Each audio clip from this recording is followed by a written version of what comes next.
उत्तर प्रदेश के पूर्व उप मुख्यमंत्री व राज्यसभा सांसद डॉक्टर दिनेश शर्मा द्वारा नैमिषारण्य पहुंचकर चक्र तीर्थ पर आरती की गई और मां ललिता देवी मंदिर व हनुमान गढ़ी पहुंचकर प्रार्थना एवं आराधना की गई। इस मौके पर उन्होंने नैमिषारण्य में साधु संतों से मुलाकात भी की। अनुज सक्सेना की रिपोर्ट। के अंतर्मन से आते हैं तो इस तीर्थ का महत्व इतना है कि स्वयं देवताओं को यहाँ पर आकर निवास करना पड़ा था।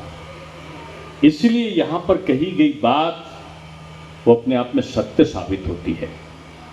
और हमारे हिंदू शास्त्रों में एक बात कही गई है कि जब सूर्य अस्त हो रहा हो, सूर्य अस्त का समय हो, ये सूर्य अस्त का ही समय माना जाता है, आधे घंटे तक का जो चलता है, तो कहीं ना कहीं सूरज भगवान विराजित होंगे, उस समय जो मुंह से निकलती है बात वो सत्य होती है। और मैं इस समय कह रहा हूं, गौझरा जिसको कहते हैं, गौझरा इन सूर्य अस्त होने का कुछ समय के बाद का समय, कि आज देश उस मुकाम पर पहुंचा है जो विश्व गुरु की स्थितियों को पुनर्जीवन प्रदान कर रहा है।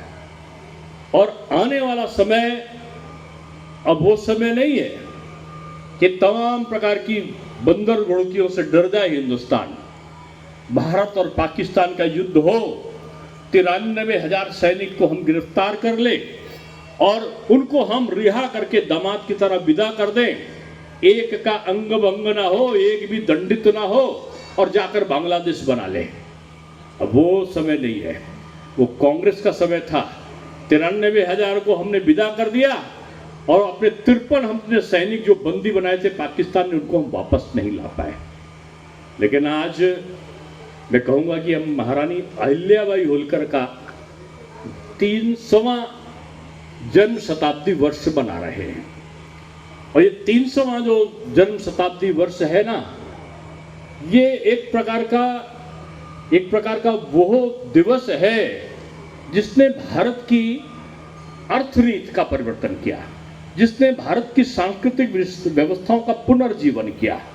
हम तो उस पुण्य स्थान पर हैं जहां महारानी अहिल्याबाई होलकर जी ने यहां का भी जीर्णोद्धार कराने का निश्चय किया था, इस कुंड के पास में। आज वही हम आरती करेंगे, ये मेरा सौभाग्य है। अहिल्याबाई होलकर एक सामान्य, एक छोटे सी जगह पर जिनका जन्म हुआ, अहमदनगर के पास में, वो अहमदनगर कहलाता था, जहां साईं बाबा का मंदिर है थोड़ी दूर पर, वहीं पर उनका जन्म हुआ था। और महाराष्ट्र में वो पैदा हुई। अब भारतीय जनता पार्टी की जब सरकार बनी तो इस स्थान का, उस जिले का नाम अहमदनगर नहीं है, उस जिले का नाम अब अहिल्यानगर हो गया। जब अहिल्यानगर हुआ और विधानसभा में अहिल्याबाई होलकर की मूर्ति की स्थापना हुई और भारतीय जनता पार्टी की ही यूनिट और संघ के स्वयंसेवकों के मिलकर अहिल्या उत्सव वर्षों से मना रहे, मध्य प्रदेश में इंदौर में खासतौर से।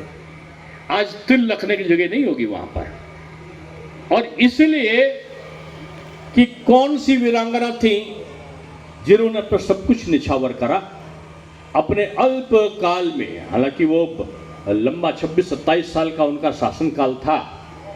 अपने छोटे से राज्य को छोड़कर वो बनारस आई, मणिकर्णिका का घाट को उन्होंने जीर्णोद्धार किया, बाबा विश्वनाथ के मंदिर का निर्माण की आधारशिला रखा, बाबा सोमनाथ का मंदिर कहाँ गुजरात में, उसकी स्थापना में अपना योगदान दिया, कहाँ द्वारकाधीश वहां पर अपना निर्माण में योगदान दिया, जीर्णोद्धार में, कहाँ वो पहुंच गई जगन्नाथपुरी, वहां पर उनका योगदान हुआ, कहाँ पहुंच गई रामेश्वरम, और रामेश्वरम में उनका अपना योगदान रहा, कलकत्ता के गंगा सागर तक, द्वारिका से लेकर और कलकत्ता तक उन्होंने विभिन्न प्रकार की यात्राएं करी।